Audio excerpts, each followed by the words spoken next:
Hello there, and welcome to the Audio Epics podcast.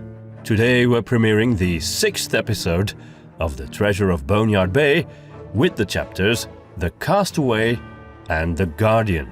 Thank you so much for your many heartwarming comments about the story so far. And of course, there's much more to come after this episode.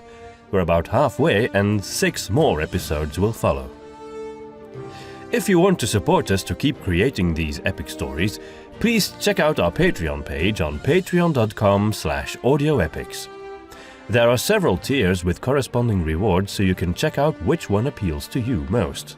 The Guardsman tier or $1 tier is the lowest. It will give you access to our Patreon community with extra content. For example, we recently released an exclusive blooper reel on Patreon for the Treasure of Boneyard Bay. You can have your say in polls and contribute to the making of with ideas and suggestions. And you can just feel warm and fuzzy inside, of course, knowing that you're contributing to each new story from only $12 a year onward, or even just for a couple of months. From the Witch Hunter Master tier on, that's the $10 a month tier, you even get the full download of the extended edition of the story. That is 50 minutes longer than this standard edition on YouTube and in the podcast. Thank you all for liking, commenting and sharing, for reviewing and purchasing our stories in whichever way, shape or form you prefer. And may I remind you that there is also a book version that you can read with your eyes, which is available on Amazon. Don't forget to subscribe and get notified of new content, and ring that bell, and always stay up to date. The Theresia is ready again to set sail, and we hope with you aboard. Enjoy this 6th episode of the Treasure of Boneyard Bay. The Castaway. "What is this?" asked Captain Breukelhof, as Ludlov presented the piece of wood. They were sitting around the table in the captain's quarter, Ludlov and Chapelle still wrapped in blankets. The object looked like a plaque, but the wood was very old and rough. The drawing carved into it was still clearly visible, however. "Where's the treasure?" Turmgard barked. "Well, clearly this is not it," Chapelle said in an irritated tone. "Then what is this? A clue, I hope," Master von Baumeister said. "Yes, if this is the actual treasure, I think we've got reason to be disappointed," Federhell commented wryly. "It's the claw of some kind of beast," Turmgard said, pointing at the carving. Gustav snorted. "You're not the sharpest blade in the Witch Hunter arsenal, are you, Turmgard?" he said, ignoring the man's venomous look. "This is the archipelago of Garadoso," Captain Breukelhof said calmly. "It lies to the east of Isclavia." "And this is truly all that you found when you used the key?" von Baumeister asked Chapelle, who sat up straight to regale her story. "I dived to the bottom of Kulmaron's crown and found the lock. Just a small, star-shaped hole in a metal trapdoor, really. I almost missed it, since it was covered with seaweed and mollusks. I tied the statuette to the rope so I wouldn't lose it, but then turned it. It felt like something clicked, but I couldn't open it, so I pulled at the rope to warn Ludlov. Then I think he pulled very hard because the statuette came loose from the trapdoor. At that point, I thought it was all over. But somehow the trapdoor had opened as well, and I could see that there was nothing inside except this piece of wood, which floated straight up. I tried to catch it, but I could only barely touch it and ended up only pushing it away. I saw it rise up away from me. At that point I had to swim up myself because I was almost drowning. I reached the surface near one of the peaks." "In short, this is all you found," Turmgard said darkly. "Just another clue then." "It's better than nothing," Captain Breukelhof said. "I can sail to Garadoso with you. It may take some time, so we will need to restock when we reach the southernmost point of Isclavia, but I know how to get there." "No civilized men have set foot on those islands in 1,000 years, Alvarado said gloomily. "Details about them are terrifying." "Well, what did you expect? That the treasure would just be buried in Boneyard Bay itself?" Chapelle said. "Well, I did think finding it would have been easier," Alvarado muttered with a shrug. "It's like Gustav pointed out before," Ludlov said. "If it were buried there, the treasure would have been taken long ago. But I'm still wondering about Garadoso." he continued, reaching for the wooden carving.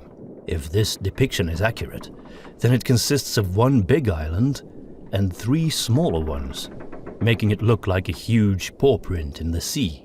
That is correct, said Captain Breukelhof. You will find it like that on any map of that region. Remarkable, Ludlov said. But which of the islands should we visit? Well, I've read quite a bit about the ancient Garadosians, said Federhell. Of course you have, Turmgard interjected, rolling his eyes. They were a central part of the Matpetanian civilization. Apparently, they used to have a sacred temple in the middle of the main island. Why do you think that's our location? Chapelle asked. Because it was dedicated to the sea god, Kulmaron, Federhell replied. He was worshipped by the Matpetanians. We did find the map in the crown of Kulmaron, of course. That in itself may be a clue, Chapelle mused. And there is more. According to the writings of an Oberklassikan scholar named Aemia Ostinia, the temple itself was near a hill, entirely covered by the flowers we now call strandkrone. But if I remember well, I actually think the Matpetanians refer to them as crowns of Kulmaron. It's the only clue we have for now, Ludlov said. What do you say, Master? He asked von Baumeister. I am aware of the writings of Aemia Ostinia, he said. Much of her work seems to be steeped in exaggerated mythological language. For instance, she also tells of a great monster guarding the island, judging the hearts of those who sail there. But Kulmaron was definitely an actual Matpetanian deity. That is well attested. If there is indeed a temple dedicated to this same god on the main island of Garadoso, it may be a clear indication of our destination. So I assume that means we will sail there, Captain Breukelhof said. Yes, von Baumeister replied. Although I'm quite surprised you are so eager, Captain. Your service will be required much longer than we initially thought, and there is no guarantee we will be able to pay you more for it. Although we will if we find the treasure, of course. Captain Breukelhof smiled at the prospect. All the more reason for me to help you witch hunters find it, he said. But in truth, I'm mostly eager to leave this place. The Theresia set sail towards the southeast, slowly making her way back towards the peninsula of Isclavia. As their journey continued, the weather began to turn. The wind picked up, speeding them along, but the sea became more restless as well. Ludlov began to appreciate the hammock in his cabin even more. When the whole ship heaved and swayed about him, hanging suspended in a net provided some sense of stability. The captain had ordered Berend, the cook, to be more sparing with his ingredients, and so their meals had become much more modest than before, although Alvarado made sure to encourage him from time to try some of the herbs that he had bought in Boneyard Bay. And of course, the Gauldorian wine still helped to keep the conversation lively in the captain's quarters, especially whenever Gustav was involved. Federhell tended to keep to himself, and had his nose buried in books even more than before, devouring everything he could find on Garadoso. Alvarado had become unusually quiet as well. Wondering what was on his mind, Ludlov had approached him one evening. You know, what this scholar wrote is no mere myth, he had said. The monster that judges hearts is real. Everyone in Isclavia knows that. They also know that no one ever returns from Garadoso. Well, if no one ever returns, then where do the stories come from? Ludlov had replied.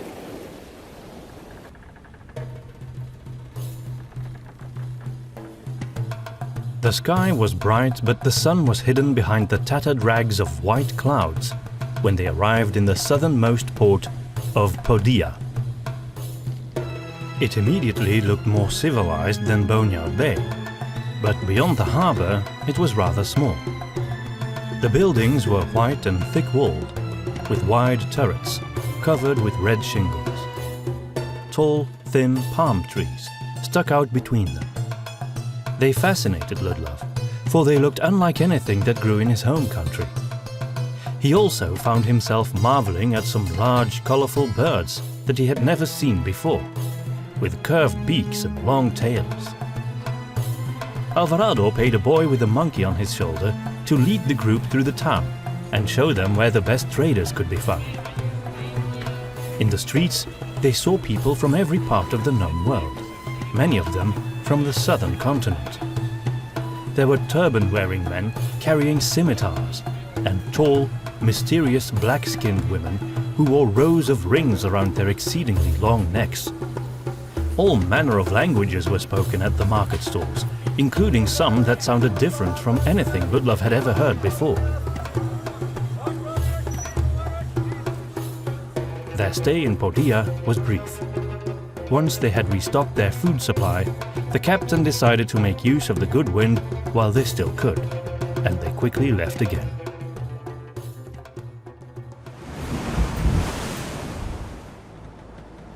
The Theresia sailed east and then north once she had passed the southernmost bend around Isclavia. The wind calmed down again once they were on the east side of the peninsula, and their journey slowed down somewhat. One night, Ludlov was alone in his usual spot on the barrel on the deck, enjoying a blood-red sunset, when he decided to stretch his legs and walk around a bit. As usual, Gustav, Federhell and Alvarado were playing cards, while crew members went about their business around them. The other companions of the treasure hunt seemed to have retired below deck. Ludlov made his way to the poop deck, leaning on the railing, looking at the widening trail the ship made in the water behind them. He had never expected it, but the journey really had helped him with his grief. He almost felt guilty about the relief and even joy he had felt at times, as if he was only allowed to feel pain and despair anymore after Maria's death. But then he thought of the return home, with or without the treasure, and the empty living quarters that awaited him there, and he knew he would be grieving for years to come. Would he ever truly be free of the pain? Did he really want that?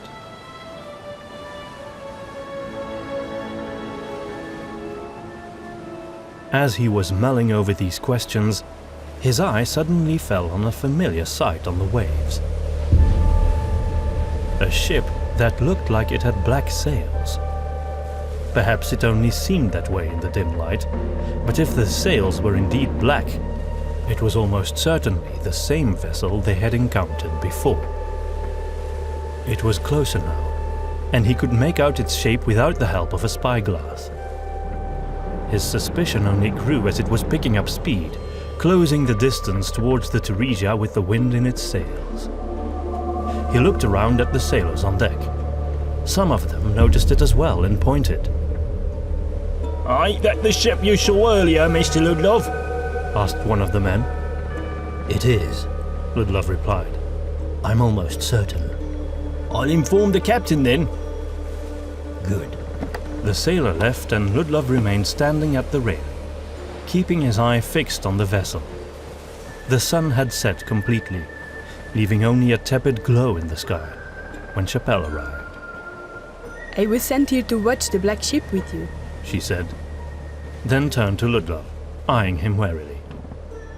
Don't you have a spyglass? "I do," he said. "I find them useless.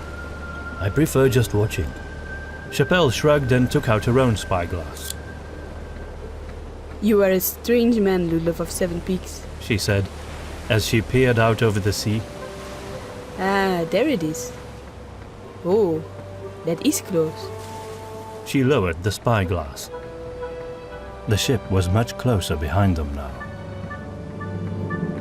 Yes, I'm sure it is the same ship that followed us from Loinvue. "More than a little strange, isn't it?" Ludlov suggested. Well, they're changing direction. Chapelle said. "What do you mean?" Ludlov asked, confused. The ship had clearly been gaining on them the whole time. I thought you didn't need a spyglass, Ludlov. Look for yourself. Embarrassed, Ludlov returned his gaze to the ship. It was harder now that the sky had grown much darker, but he could still make it out nevertheless. Chapelle was right. The frigate was turning west, returning to the coast of Isclavia. That's strange, Ludlov said. It wasn't flying the pirate flag, Chapelle said. so I never thought they were planning to board us. Are pirates always so polite as to announce their visits? Polite, no, but proud and cruel, said Captain Breukelhof from behind Ludlov's back.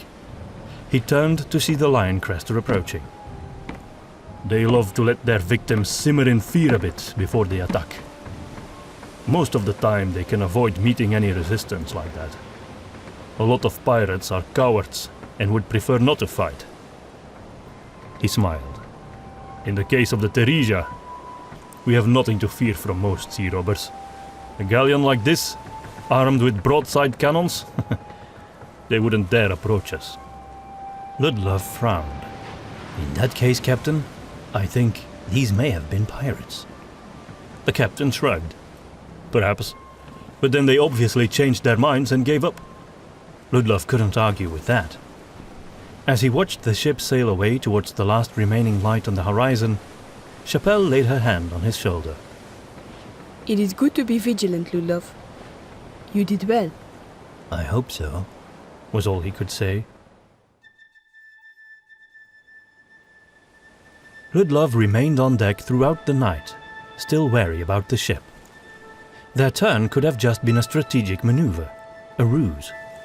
For all he knew, they were planning to return for a surprise attack in the dead of night. Pirates never do that, the crew members had told him over and over again. But Ludlov believed there was a first time for everything.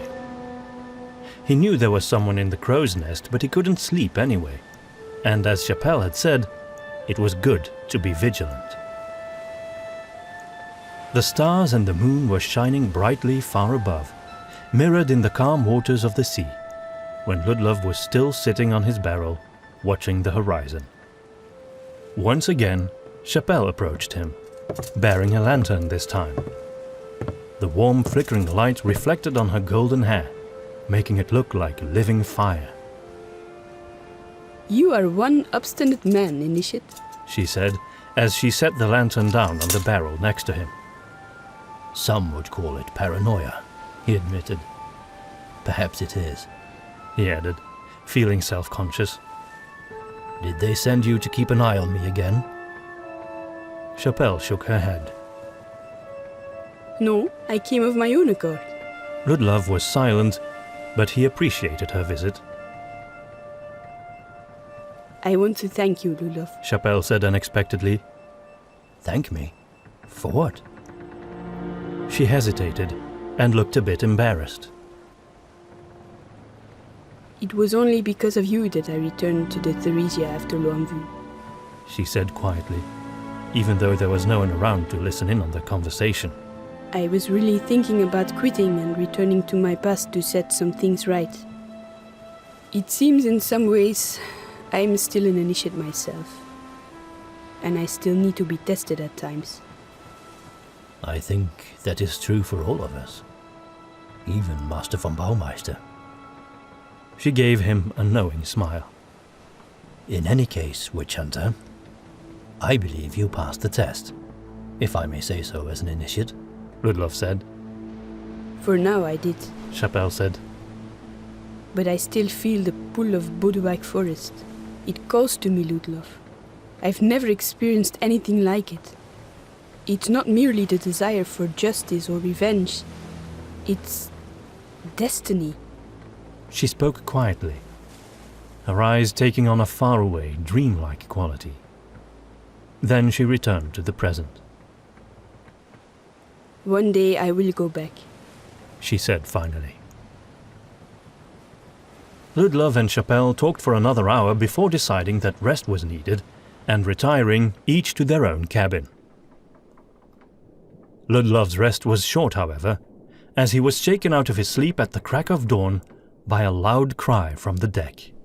Man overboard! He had slept in his clothes, so he could simply rush outside to see what was happening. As he arrived on deck, he saw Alvarado jumping overboard with a loud splash. Ludlov hastened to the starboard side, where he could see the young Isclavian swimming towards a piece of driftwood a ship's length away. there was someone lying on top of it, who was moving very slowly. From this distance it was hard to tell, but it seemed to be a man with long reddish-brown hair. Alvarado heaved the castaway onto his shoulder, leaving the piece of wreckage behind. The man seemed very weak, but managed to hold on to his rescuer, if only barely. Alvarado's return swim was slower, but eventually he arrived, and the two of them were brought back on board. By this time, all of the companions had arrived on deck and were watching the rescue. Everyone made way for Alvarado when he laid down the unconscious man on deck. Up close, Ludlov could see his face was burned red by the sun, and his lips were scabbed and parched. He looked like he had been floating on that piece of driftwood for days. Is he conscious? Von Baumeister asked. He was when I arrived, because he listened when I told him to grab me, but along the way he may have slipped into a faint. Alvarado looked concerned and anxious, as if the man's survival had become his responsibility now. You were brave to do that, Ludlov said reassuringly. Thank you, amigo. Allow me to take a look at him, said Blessed Seelenheim, making her way through the gathering. She knelt down at the man's side and put her hand on his forehead. There was silence. I don't think that man's an Isclavian, Turmgard said. He's Flatlandish. I'm certain of it. You can just tell, declared the captain. Excuse me, Captain. I'd like to know how, Gustav said with a frown. Captain Breukelhof shrugged. Something about the jawline, the teeth, the forehead. I don't know. I just know a Flatlander when I see one. Yes, well, the smell of beer, sweat and cabbages is usually enough to betray the presence of a line-crester, Gustav grumbled. This man needs rest. Blessed Seelenheim said, looking up at them all. Do we have some place we can put him? Ever since to Balbar, there have been a few empty hammocks in the hold. He can sleep there, the captain answered, with a touch of melancholy in his voice. May I remind you all that we're on a secret mission for the Witch Hunter Order, said Turmgard. Do we really need a stranger on board? Everyone was quiet, but then the priestess spoke up. Do we need him? No, we don't, Witch Hunter. But he needs us. I understand that, Blessed, but I think our priority is the mission. We know nothing about this man, and our quest is secret, Turmgard continued to protest. Alvarado was unable to hide his anger at those words. I could not just let him drown, could I? He said harshly. No, you could not, said Master von Baumeister, who had been remarkably quiet in the conversation so far. We are witch hunters, men and women of the goddess. We do not abandon the needy. Ludlov was shocked at the master's magnanimity, but he did appreciate it. However, von Baumeister continued, Turmgard is right. We are on a secret mission, and the stranger will need to be watched and guarded very closely. I will take responsibility for him, Alvarado said. After all, I was the one... No, I will, Gustav interrupted him. If the captain is right, he's my countryman. I will take care of him and keep an eye out as well. See to it that he doesn't do anything wrong and all that. At first, Ludlov was shocked by Gustav's noble offer, but then he saw the Flatlander's anxious expression and realized he was trying to secure his own position aboard the Theresia. Now that the key had been used, von Baumeister might be looking for an excuse to get rid of Gustav. This would make him useful enough to last at least a bit longer. If he does cause trouble, let it be on my head, Gustav concluded. If you wish, if you please, Master von Baumeister, sir. Von Baumeister gave him an appraising look. Very well. The castaway will be your responsibility, shopkeeper, he concluded. Make sure he's comfortable, but he doesn't overhear our conversations. Ludlov was in his cabin, drawing mindlessly in his sketchbook. The afternoon had become too hot to stay on deck for his taste, so he preferred to spend his time here. He found he couldn't really enjoy the solitude, as his thoughts dwelt on the mysterious stranger they had picked up. Whoever he was, it looked like he was the last survivor of some kind of attack, and that troubled Ludlov. With the black ship only just out of the picture, it seemed there were more dangers out here in the southern sea. If the man survived, they might learn what had happened. But blessed Seelenheim had shared nothing about his physical state. At least he didn't look wounded, just parched, half-starved and ravaged by the sun. When the bell rang for supper, Ludlov was surprised to see an additional guest at the captain's table. The stranger was sitting at the corner, between Gustav and Federhell. He was wearing clean clothes, and he was already enjoying his food. Ludlov gave the man a curt nod in greeting. Once everyone had arrived at the table and given up a prayer of thanks to the goddess, Captain Breukelhof addressed them all, while Berend was distributing bowls of stew.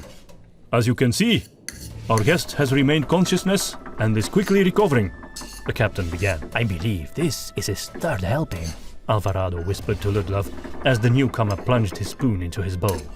"It turns out his name is Art, and he was a lone sailor on these waters until tragedy befell him. Art, if you feel well enough, perhaps you could tell us more?" Art looked up, his scraggly beard dripping with stew. Nou, fijn jullie hier allemaal te mogen ontmoeten. Bedankt dat jullie me lekker gegeten hebben. Vooral die jonge kerel met zijn zwarte hardels daar, he said in a surprisingly deep voice. Ludlov had no idea what he had just said, but it sounded like a coarse dialect of Flatlandish. "He's happy to meet us and thanks Alvarado for rescuing him," Gustav translated. I can speak, don't I? Ard laughed. I just wanted to see if my fellow Flatlander would translate me honestly. He patted Gustav on the back. "Good job, friend," he said jovially, provoking a crooked smile from his countryman. Where do you hail from, Art? Chapelle asked politely. Middendam, He said. born and raised. Started out as a fisherman, then became more of an adventurer, and eventually ended up a castaway, looks like. "What happened?" Ludlov asked. "Pirates?" No, that would have actually made for a much better story to tell, I have to admit. Ard shrugged. My sailboat just broke. Your sailboat? Repeated the captain incredulously. That sounds rather small for the open sea. I couldn't afford anything bigger on my own, Ard said. and I wanted to sail to Marnossa. From where? Asked Turmgard. The Gate of Liniel. Ard said, taking another spoonful of stew. Well, to be more precise, I started from Bukovia, He corrected with his mouth full. Did you travel down the river? Asked Turmgard. Of course I did. Ard replied, after swallowing his food. That's an ambitious journey, Federhell said, his tone somewhere between skepticism and genuine admiration. Why did you do it?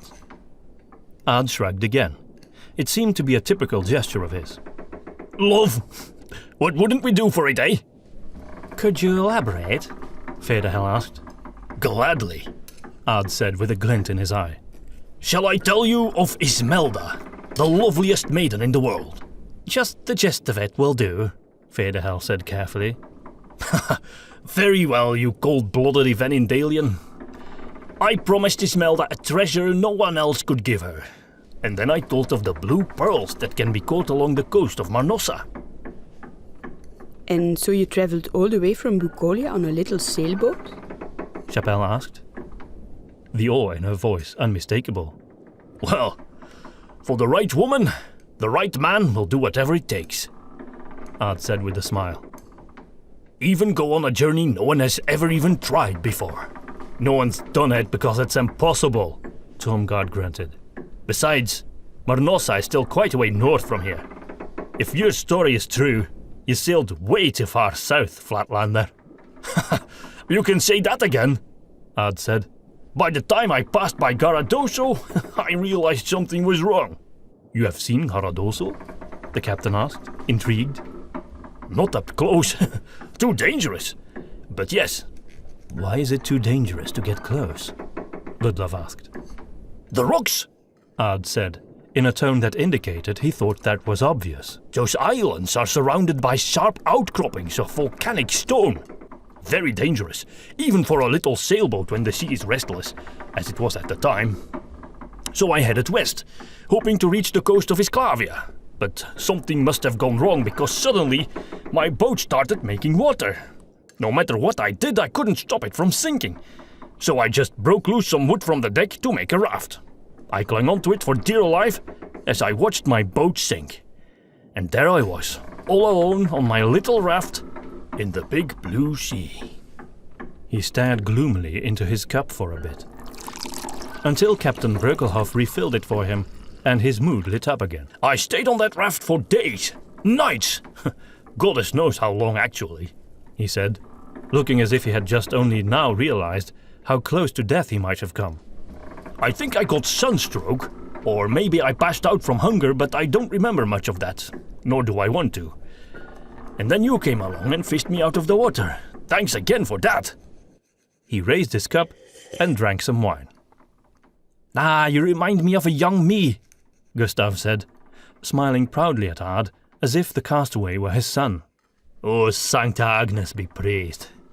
Another boastful Flatlander aboard, Turmgard muttered. What an adventure this has turned out to be, Ard said happily. And here I am in a ship full of witch hunters. I always thought you were an amazing order. I love those hats you wear, and the uniforms, especially on the lady witch hunters, he added with a wink in Chapelle's direction. What's the story behind this journey, anyway? You're a long way off from Sevenpeaks, and there are no witches in this area, as far as I've heard. Our business is our own, von Baumeister declared categorically. You may stay on board if you pull your weight as one of the crew, but you do not get involved in our endeavor unless I give you a specific command. Is that clear? Ard's expression had gradually turned from cheerfully curious to timid and dejected while the witch hunter master had been speaking. Perfectly, sir, Ard said softly, then exchanged a mock-fearful expression with Gustav. But if I may ask, where are we going? Eventually, we will drop you off in a civilized location, don't worry, von Baumeister said. But before that, our group is headed for Garadoso. Garadoso? Ard repeated. So that's why you were so interested in my trip. But that place is cursed, let me tell you. I wouldn't set foot on land there. Good, von Baumeister replied, because you will be staying on board the ship. Prove your worth. Fulfill your duties as a sailor. I can do that, sir, Ard said. We lost some men in an encounter with the sea serpent, Captain Breukelhof clarified. We could use the help. Gladly. Good, said von Baumeister. Mr. Finsterdunkl next to you has offered to take responsibility for you. Your behavior will reflect on him. One wrong move, and we'll put you both on a desert island with nothing but the clothes on your backs. Is he always like that? Ard asked Gustav, who shrugged. Most of the time. By sunset, Ludlov was standing at the railing, but he wasn't watching the spectacular display of light and color at the horizon. His eye was on the two Flatlanders, walking around the deck. Gustav pointing and explaining things, Ard following and asking questions. Alvarado approached him and smiled. One loud-mouthed Flatlander was trouble enough. Now we've got two. Actually, it does trouble me a bit, Ludlov said. What do we really know about Ard? Can we trust his story? I think if he had made something up, it would have been a little bit more heroic on his part, Alvarado said. I suppose that's true, Ludlov said, not entirely convinced. Still, I would be cautious around him. Our mission is secret, after all. Upon seeing Alvarado's concerned frown, Ludlov held up his hand. Of course, I'm happy you saved his life, and I commend you for it. I suppose I'm just a bit wary of strangers in our current situation. No offense, Ludlov, but I think you have always been wary of strangers before as well. Ludlov just gazed at his boots in silence, as if he felt caught somehow. Perhaps his coming to us was a divine gift, Ludlov. We lost men, and now the goddess has provided us with some extra helping hands. The two Flatlanders walked up to them. Ard was carrying a bottle of wine. What is that? Alvarado asked. A welcoming gift from the captain, Ard said. I was just about to ask you men to share a glass with me and Gus here. Don't call him that, Ludlov said. He's sensitive to it. Really? Ard asked, turning to Gustav. Why? The shopkeeper shrugged. I just don't like it. My name is Gustav Finsterdunkl, not Gus. You know, it makes me wonder, Ard said, then looked at the bottle of wine. Forget about glasses, he muttered, and then pulled the cork from the bottle with a loud plop. To set the example, he took a good swig from the bottle before wiping his mouth with the back of his hand. Loinvue, he said. Not bad, not bad.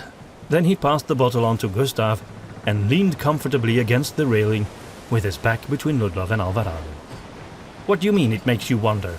Gustav asked Ard before he put his mouth to the bottle.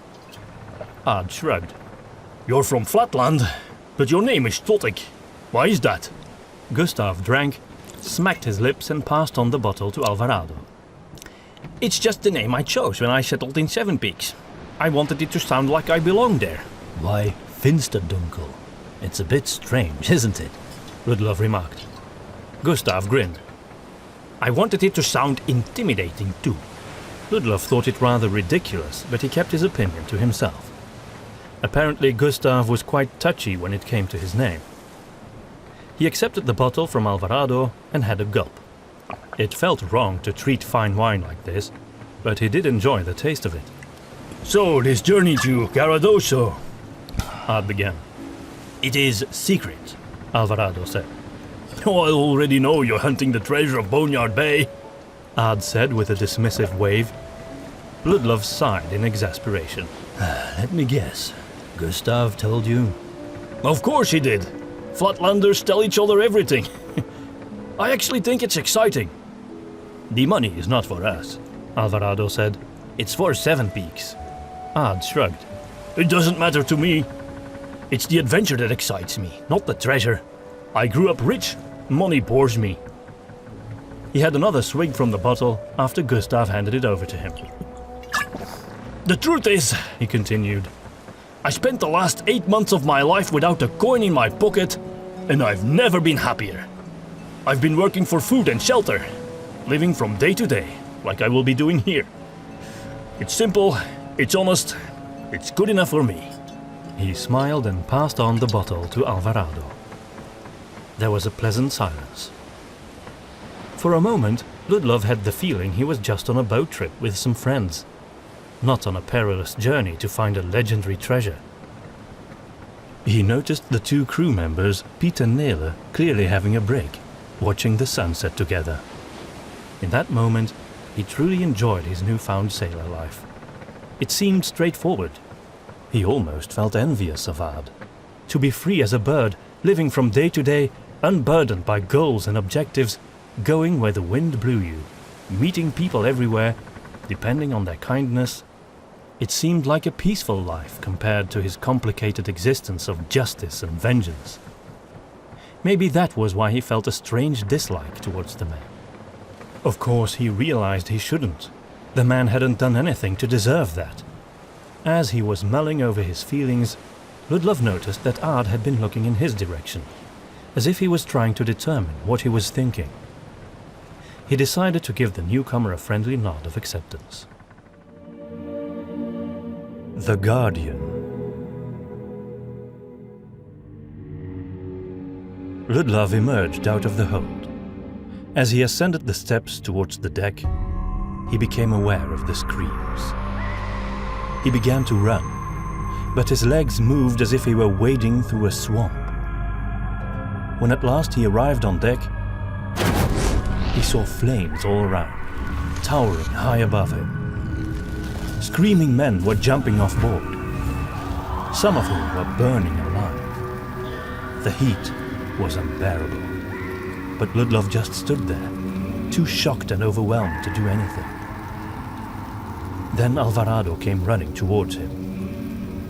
Ludlov! You have to do something! I don't know what, Ludlov said. Do something! Alvarado caught flame and burned to ashes in an instant. Ludlov wanted to help him, but still he stood frozen, watching the ashes blow away in a gust of hot wind. Behind the swirling torrent of grey, he saw Maria. She was barely visible behind the smoke and the heat shimmer, but she saw him. Her golden hair was loose, spilling freely over a black dress that looked like a morning gown. She turned to him, a tear running down her cheek. There was pity in her eyes, and something more devastating as well. Disappointment. Ludlov tried to scream, but while he felt the air moving through his throat and his mouth, no sound emerged. He turned away from his wife in shame, seeing only a wall of flame behind him. Then, through the flames came Tubalbar, wearing a rock formation on his head in the shape of a 5-pointed star.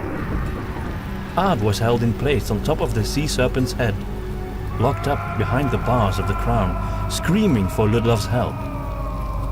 Maria re-emerged by his side, a hopeful look in her eyes. Ludlov suddenly had a bucket of seawater in his hands that he started pouring out onto the flames.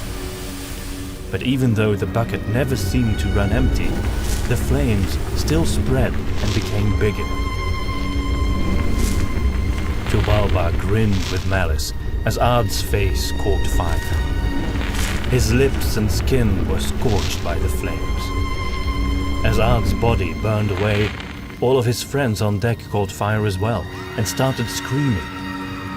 Dropping the bucket, Ludlov reached for his own face and found that it burned too.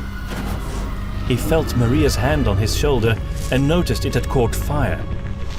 Her beautiful eyes turned to hollow, scorching sockets. Ludlov opened his eyes and saw the wooden ceiling of his cabin in the soft grey light of early morning. Another nightmare, then. As he emerged onto the deck of the Theresia, he felt a tinge of fear, almost expecting to see a wall of flame around him. But all was quiet and peaceful. A few sailors were already at work. He saw the man called Wannes, possibly the strongest member of the crew, moving crates as if they were pillows, his naked muscular torso glistening in the early daylight. Then his gaze shifted to another sailor, a smaller man with a big moustache, whom he had heard called Swa. He was just sitting on a barrel, watching the sea and smoking a pipe. Piet and Nele were silently loosening some knots in the sails and tying some others, all the while throwing each other knowing, shy glances. In the middle of the deck he saw the white figure of Blessed Seelenheim, kneeling. Her hands were folded, her head was bowed, and her eyes were closed. Ludlov didn't want to disturb her morning prayers and tried to stay out of the way. He turned his gaze towards the sea. Do not turn away, Initiate, he heard a voice say. You are welcome to join me in prayer. Softly, Ludlov approached the priestess. She opened her eyes and smiled. She had very gentle features, Ludlov noticed, and he liked the wrinkles around her eyes when she smiled. She was like the mother he wished he had known. The final part of my prayer is wordless, she said. In it, I invite the goddess to approach me in any way she sees fit. Most of the time, nothing happens right away, but this morning, you arrived on deck at precisely the right time. So perhaps the goddess wants us to meet. What brings you here so early, Initiate Ludlov? Bad dreams, Ludlov admitted, against his own expectations. Again. The priestess regarded him compassionately. You carry a burden of grief, she observed. And it is still fresh. Ludlov could only nod, unwilling to tell her more. There is pain in you, she continued. Pain you do not understand. You wonder why the goddess allows you to suffer as you do. Ludlov felt uncomfortable under her soft but relentless gaze. He swallowed bitterly.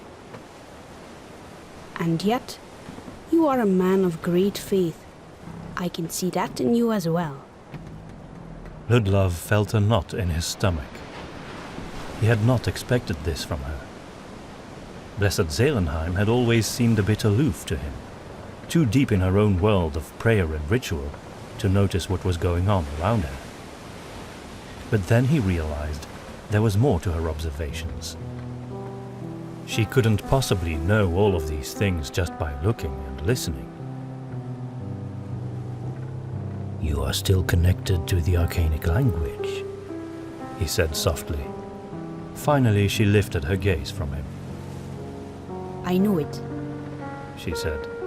but I can't use it. Nor do I intend to, while the presence of the Seven Stones forbids it. But I know its place in our history, and I will not deny that. That was far more than Ludlov had come to expect from a Voronitzian. Yes, I am familiar with your writings, Ludlov of Sevenpeaks. She added with a sly smile. what did you think? She shrugged. Good points, but if you're right, then the goddess will prove it. Until then, my allegiance lies with the cardinal. Another fair assessment, Ludlov had to admit. It's a shame you stopped writing because of your grief. The priestess said. I can't. I couldn't. No. I understand. You have been placed on a different path now. Very often the goddess surprises us when we discover her will for our lives. Was my wife's death her will? Ludlov dared to utter the question that had been tearing at him for months. She does not will evil, Ludlov, The priestess said. but in a world where evil is not possible, what is the meaning of good? Ludlov understood. He had always understood, rationally. Living through it was another matter altogether, though. The goddess has allowed this evil to befall you, suffering from it as much as you do. But if you allow her, she will also use your pain to bring about great good. Already she has placed you on the path of a witch hunter. You will bring justice to this world and destroy evil, and your pain will drive you. When she saw his expression, she smiled again. Rest assured, Initiate, it will not always be so. Eventually, you will find rest. Ludlov looked at her understandingly. 2 years ago, I never would have imagined myself as a witch hunter. Ludlov admitted. Now I'm on my way to become one. Indeed, the goddess puts us on surprising paths. The same is true for me. Blessed Seelenheim said. You will have noticed I'm not naturally the adventurous type. I have. Ludlov conceded, with a crooked smile. Somehow the goddess has placed the ability to lift curses in my hands. And now I must leave behind the safety of Sevenpeaks and travel into darkness and danger to use my gift. Do you expect you will need to lift a curse on this treasure? Ludlov asked. I do. And when the time comes, I want you to watch closely, Ludlov. When you see the power of the goddess at work, you may be inspired to write again. Ludlov nodded, slowly, letting her words sink in. He had no intention of ever writing a book again, but he respected the priestess and her opinion. I would be honored to witness such a thing, Blessed, he said.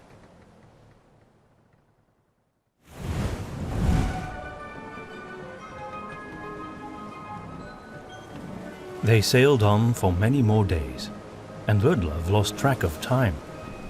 It was as if the cradling of the waves was lulling him into a permanently foggy, dreamlike state.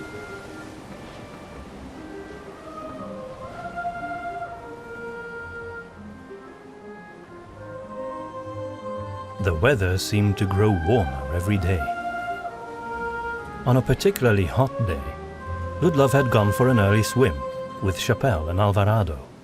Afterwards, they had exchanged stories about strange encounters and funny anecdotes over lunch, while their clothes dried in the noon sun.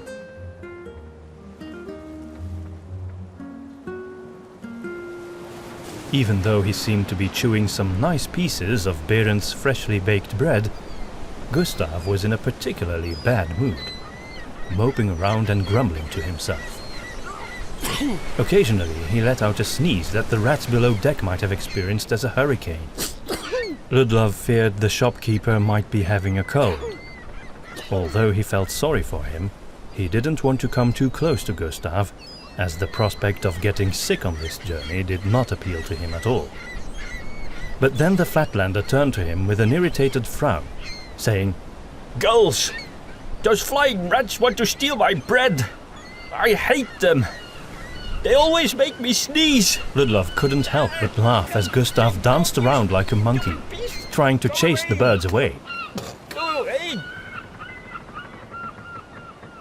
Then, when they seemed to have finally left, he gave Ludlov an exhausted look and said, Never trust a bird, Ludlov! Never trust a bird! It was late afternoon when the cry came from the crow's nest. Land ahoy! Garadoso had been reached. Soon, the main island became clearly visible to all, slowly growing bigger as they approached. In front of the coastline were many jagged peaks of dark rock sticking out of the ocean, much like the crown of Kulmar.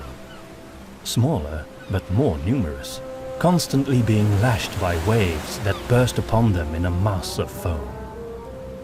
The island lay beyond, dark and quiet, like an old and patient spider in its web.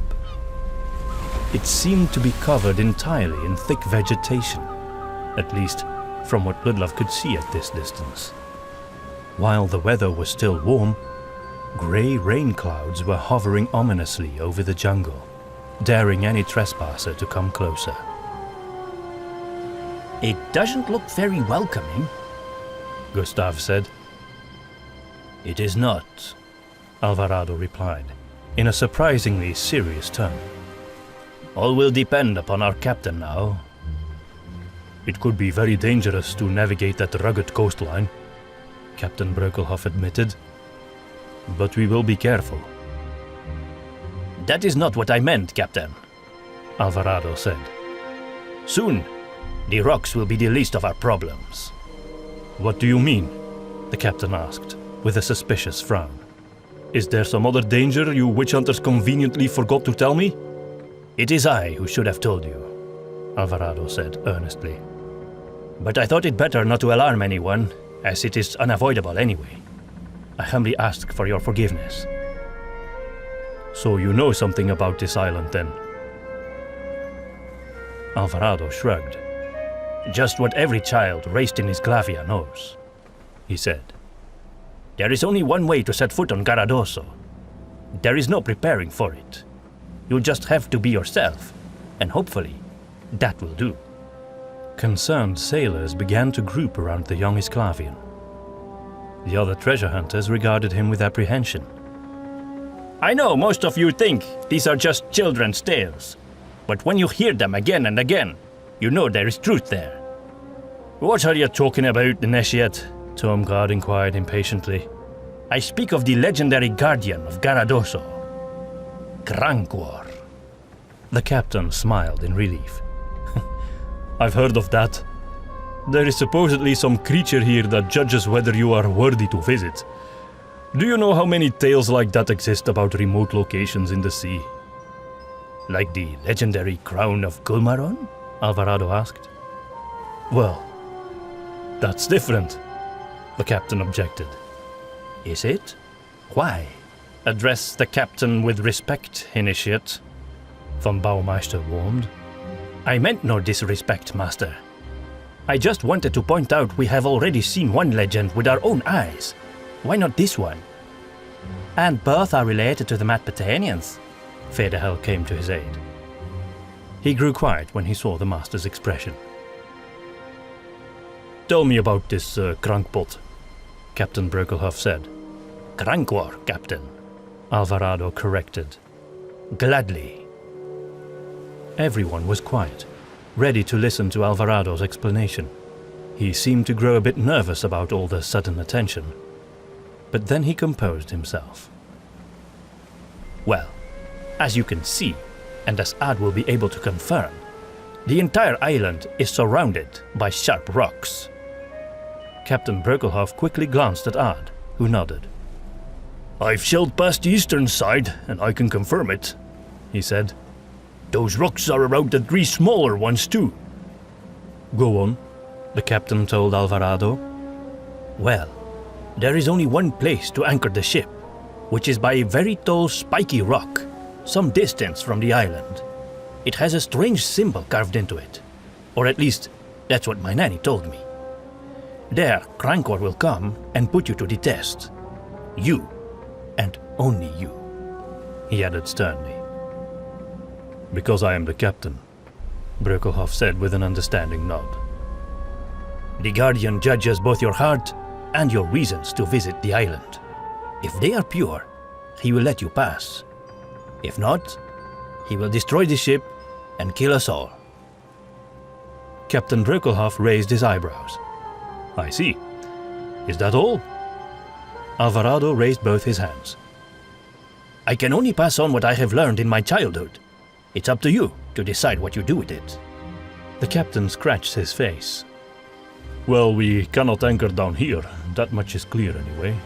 We will have to find a good place. Where is this big spike? Did your nanny tell you that? Alvarado shook his head.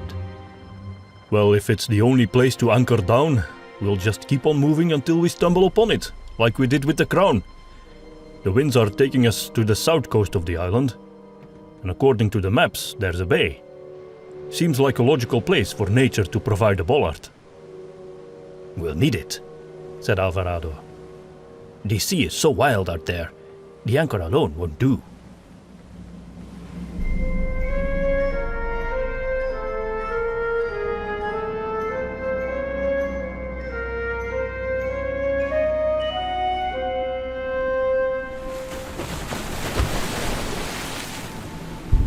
The Theresia made her way around the bend of the island as the clouds thickened and a distant thunder began to rumble. The darkness remained close to the island, though. Unlike their encounter with the crown of Kulmaron, the air above the sea was surprisingly clear. Soon, the spike became easily visible, sticking out of the water like a warning finger. Several crew members were pointing towards it as the ship neared Garadoso. They sailed as close as the captain deemed safe. The crew had no trouble anchoring down the Theresia in time, even while the sea was gradually growing more restless.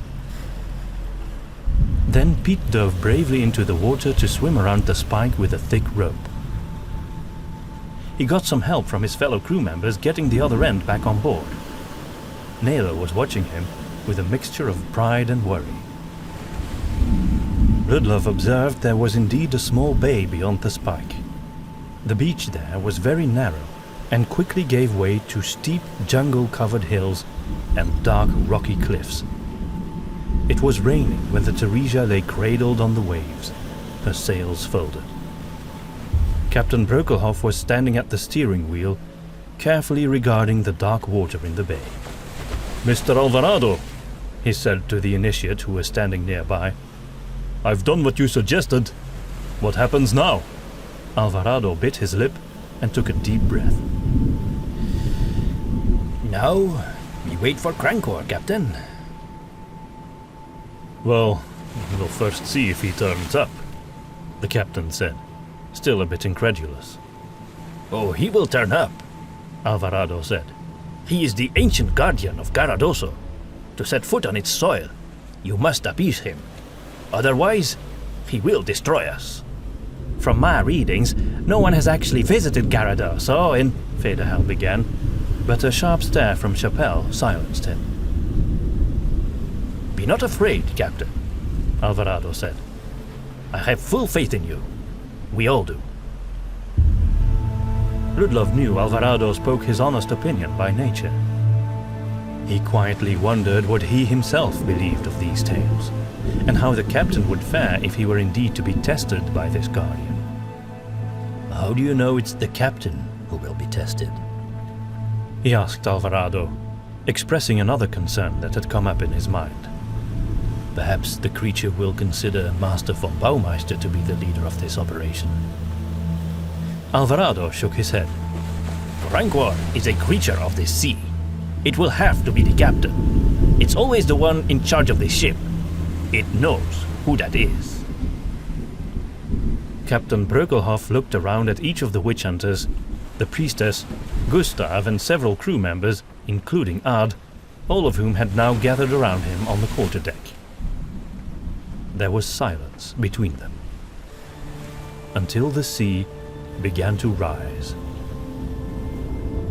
and the ship heaved, its timbers groaning and creaking. In the bay, the water began to ripple into large waves as a huge, dark form slowly rose from it, sea water streaming down from it. Everyone stood still, watching the behemoth appear. At first it looked like a small island or a rock formation. Ludlov had no idea what to expect. Then, without warning, 4 massive shapes burst from the briny waves. They were long black limbs of hard carapace, each ending in a massive pincher like a lobster's, only sharper and twice as long as a man. 2 of the pinchers bit down into the side of the ship, pulling it slightly down. Ludlov almost lost his balance, and then his nerve, as Krankwar's grey head appeared out of the water. It was massive, sporting 5 horns spread out over its skull, with fleshy, translucent webbing in between that made it look like a fan. The hard, stony, vaguely humanoid face had no mouth and ended in a complex mass of writhing tendrils, like the tentacles of an octopus, continually questing for something to grasp. Still, none of these features, however strange and disturbing, were what caught Ludlov's attention. Only one part of the creature's appearance caused him to freeze in otherworldly terror. Krankwar's single wide eye, carved in the midst of its face, a glistening black orb, slowly coming to life with a deep blue glare that gradually turned into light emerging from its impenetrable depths. No one screamed, jumped, or reached for their weapons, but the fear was palpable. There was a bitter smell in the air, unlike anything Ludlov knew, and it made his eyes sting. As the blue light in Krankwar's eye grew brighter, the cross-shaped pupil at the center became visible, darting around the ship, now and then holding still to focus on a single figure. It lingered on Master von Baumeister, who stood with his chest out in a challenging pose. Then the eye moved away from him and finally settled on Captain Breukelhof. A sudden tense sigh betrayed either a fearful gasp or an escaping breath of relief. The light intensified, bathing the entire ship in it. It felt to Ludlov as if the cold glow of that light made time stand still, frozen in a moment of abject fear. Then he heard a voice like a whisper echoing in his head, but louder than a man screaming into his ear. I am the guardian of the island.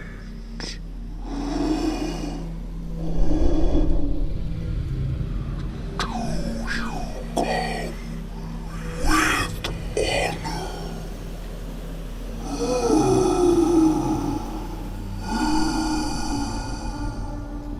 The captain slowly walked closer to the eye, the only person on board the Theresia who dared to make a move. Then the eye held him in its inscrutable gaze for an agonizingly long time. Captain Breukelhof held his ground as the creature bored into his soul. Ludlov could almost feel Crankwar's piercing stare, like a cold blade. Gradually, the light from the eye subsided, and the head slowly rolled back, the tentacles at the end of it rising and squirming, finally revealing a dark, gaping hole in the midst of them. The tentacles spread out, leaving the hole wide open, facing the captain. Then the entire head shook as an enormous gob of greenish slime was flung out of the dark opening and hit the captain with such force that he fell down on deck. Determined never to freeze again the way he had with Tubalbar, Ludlov reached for his rapier and drew it. While it was probably too late for Captain Breukelhof to escape the damage done by this sort of monstrous acid, Ludlov wouldn't let this creature get away with it so easily. Who was this hideous Cyclops to judge the heart of a fine man anyway? Never again would he simply let the monsters of the world commit their heinous deeds unpunished. But then, he heard that sinister voice again. You have received my blessing.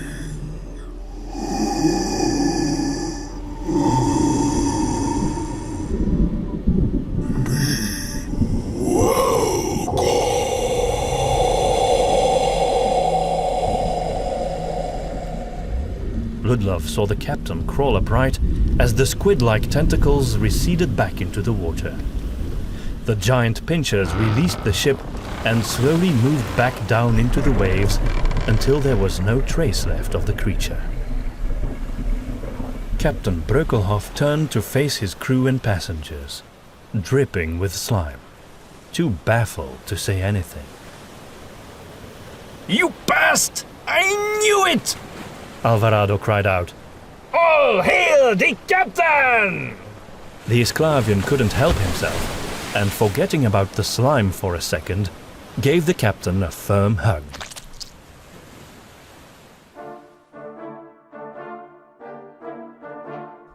Thank you for listening to the 6th episode of the Treasure of Boneyard Bay, a Witch Hunter Tale. These are some of our wonderful patrons from the Witch Hunter tier or $5 tier on.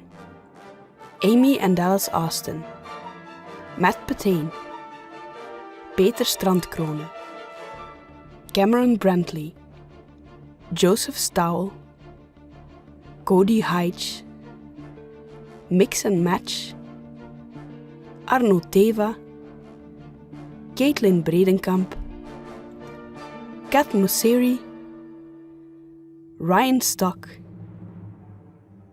Tony Ranico, and Liam Gabriel. Thank you guys. You make us reach for the moon instead of for the stars. We are tremendously grateful for your support. If you enjoyed this episode and look forward to more of them, don't forget to subscribe to our YouTube channel and click that notification bell hard so you'll get notified of our future uploads. Or consider activating the RSS feed on Podbean. Please share our stories with your fantasy-loving friends and relatives, or just people yearning for original stories again, instead of the many remakes, adaptations, prequels, sequels, and spin-offs out there. And it's always encouraging for us to read your thoughts and feedback in the comments. Should you mention spoilers to those who haven't listened to the entire story yet, please write spoiler alert before you comment, or keep that discussion for the appropriate channel on Discord. You can find the link to join our server in the description and the pinned comment. The next chapter is called The Island and will be premiered next week. Michael Bay had nothing to do with it though. If you catch yourself listening to former episodes over and over again while waiting for the next episode, you might want to get hold of the extended edition that is almost an hour longer and a real treat to true fans of our setting of Ruda. You can purchase it on Bandcamp or check out the $10 tier on our Patreon page. Or just consider supporting us for $1 a month. That would be a mere $12 a year. It would treat one of us to a movie ticket in the theaters, which might actually inspire a new story or storytelling podcast. I'm gonna leave you now with your speculations and thoughts. It's bedtime over here, and I wish you all a great rest of the week and an awesome weekend. And I hope to see you again next week for episode 7. As usual, we'll be hanging out in our YouTube chat room lounge a couple of minutes before and after, and also during the premiere on YouTube. Bye bye!